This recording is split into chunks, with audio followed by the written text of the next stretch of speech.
Welcome, guys. Peripheral Season 1, Episode 5, recap and review. You know what? Let's get straight to it. On with the recap.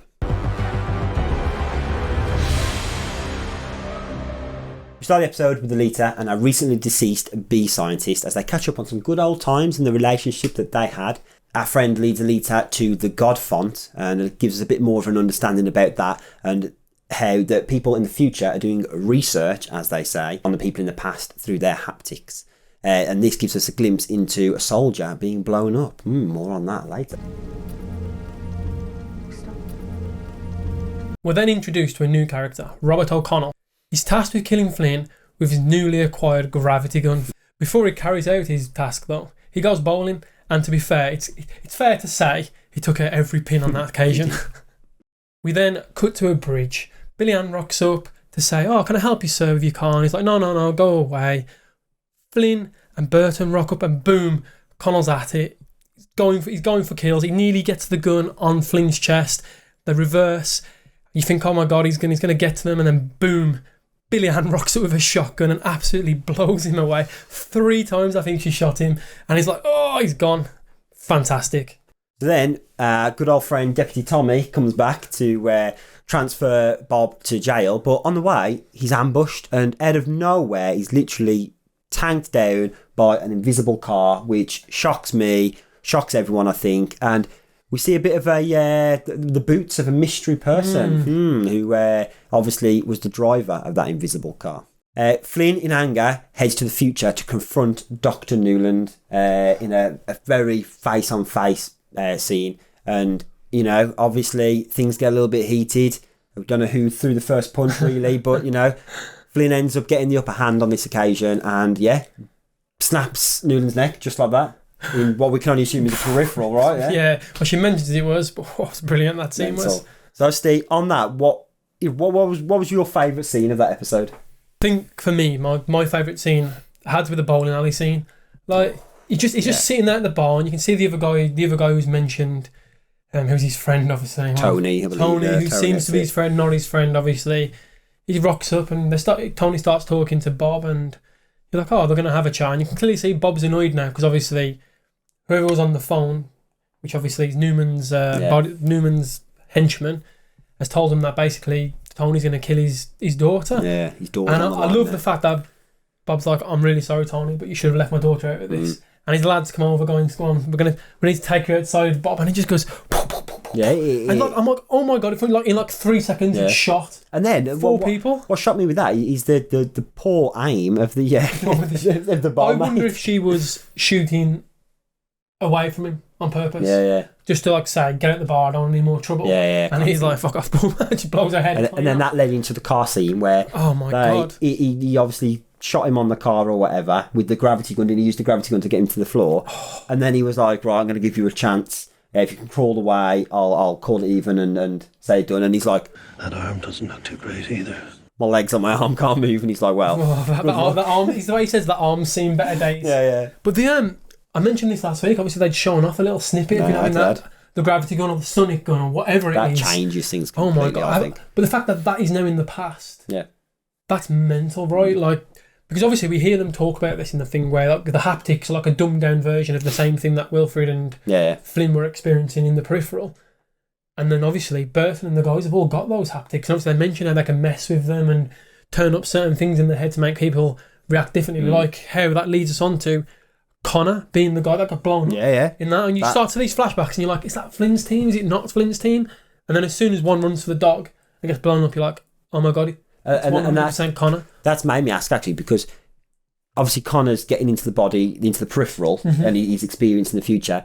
Is he one, going to find out that the future of the reason why he lost his limbs? Yeah. And 2, how is he going to react when he finds out that news? Those are my questions for that. Connor's probably going to go on a bit of a killing spree. I think he's going to end quite a few lives. And obviously, as we learn about that scene from the...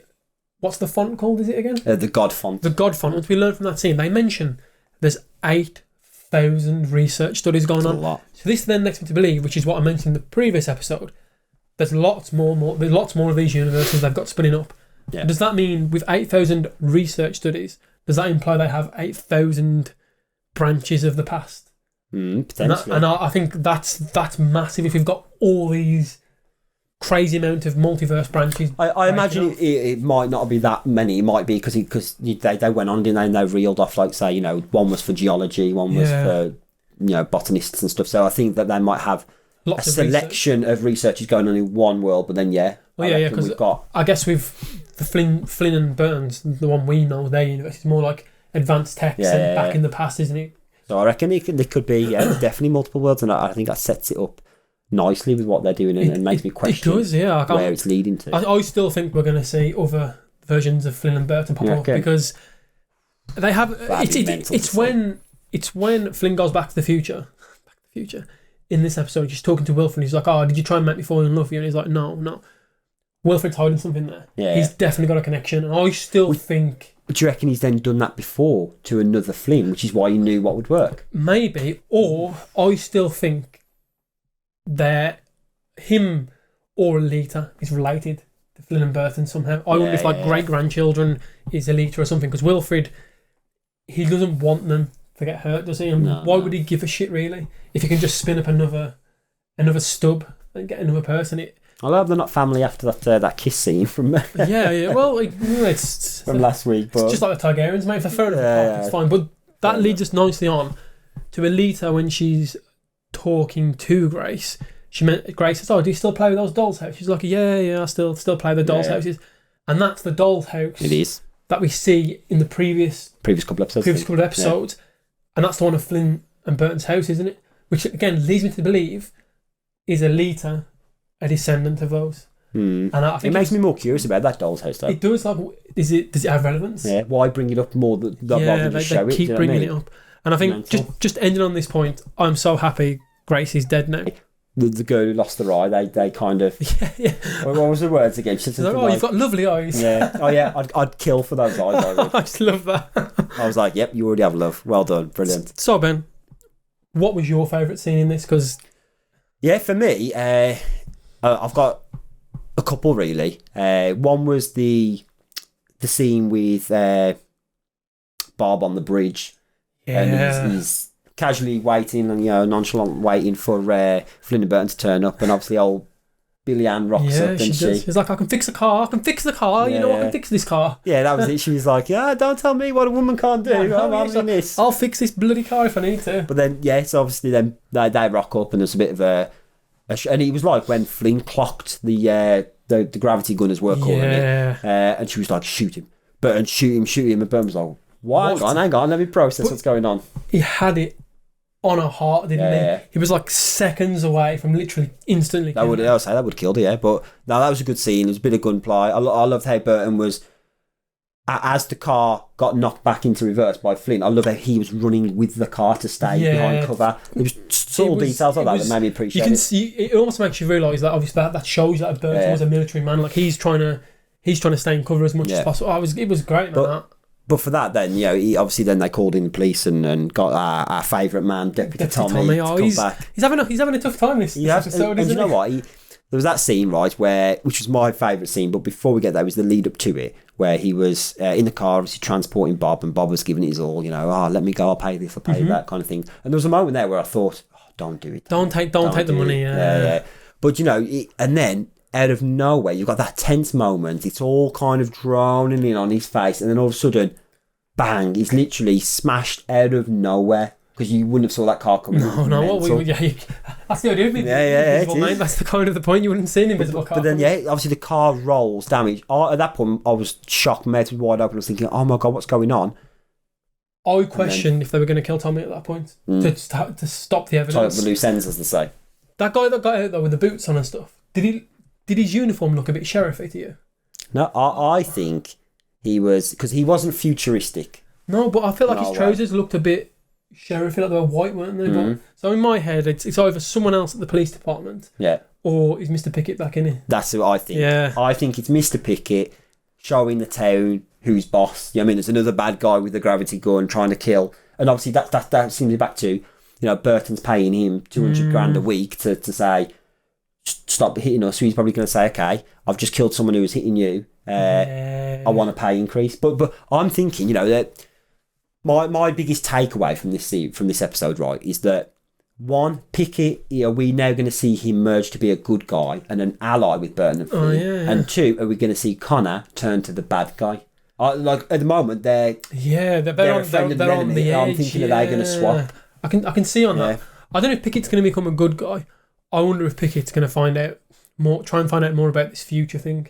I think he wants to rule the future. Not rule the future, but almost cement his fate. Yeah. I think that's what his play is going to be. He's almost make sure he's safe. And then finally, Ben, we've got to talk about that final scene. Yes. The fight with Dr. Newland. Oh my God! I was like, wait, since Wilfred and Flynn are talking, and they're like, "Are you going to go and speak to her?" And he's like, "If you're going to go and do it, you've got to be prepared to go for the kill." And she's like, "Yeah, let's go." And she just rocks up, and you're like, "Oh, is she actually going to fight her?" Start talking. And Newland says, "We're going to need security." Security never turned up. I was surprised by the lack of security to begin with. I wonder if Newland wanted to say, "Look at me, I'm hard as fuck, man." I was really impressed that Newland could fight as well. That shocked me. I was like, "Oh, this is something different." Newland's not just a smart mind. I thought she might have used a bit of tech in there, like we did with the illusion floor in a couple of episodes ago. Yeah. I was hoping that we'd use something like that to either throw Flynn off. I wonder if because she's in a peripheral. This made me question now: is all the Newlands we've seen so far peripherals, and does Newland not look anything like she does? Oh, so is Newland someone else? Yeah. So maybe Newland could also be a descendant of someone in the past, which is why they've picked that family. I don't know. It's massive speculation. Oh wow! But is Newland a completely different person? Yeah, I like that. Because it was the fighting ability. Yeah. Why would a scientist be able to fight that way? Maybe she's been trained, but that threw me off, and I was like, "Oh, hang on a second here." Then she's in a peripheral. She mentions a peripheral, and we've only ever seen her like that. Could everything have been a peripheral? I fell for the peripheral. Like when she said, "Well, I'm in a peripheral too," I thought, "Yeah, whatever." Yeah. What a bluff! And then obviously at the end when snaps her neck, I thought, "Oh yes, so she was in a peripheral." I was hoping at that point there it was going to flick back to show you the real Newland, and it didn't. But what about if that wasn't a peripheral for a second? What about if that she was bluffing and she's just killed the real Newland? I think she'd be very happy about it. Well, do you mean what? And they introduced somebody that's it. Moving forward now, we've got a new bad guy. I don't think it is though. So, final thing. Did you see the snippet for next week? I did, yes. Yeah, and it looks like obviously they mentioned that she killed a peripheral. Yeah. So that kind of implies Newland isn't dead, Ben. But this Sherlock Holmes looking character, I'm intrigued to see what that's about. Old-fashioned detective. Yeah, I like the look of that. But all in all, episode 5, boom. It was fantastic. It was awesome. Anyway, guys, thank you very much for joining us for our recap and review. And we look forward to seeing you again next week. Cheers. Take care, guys.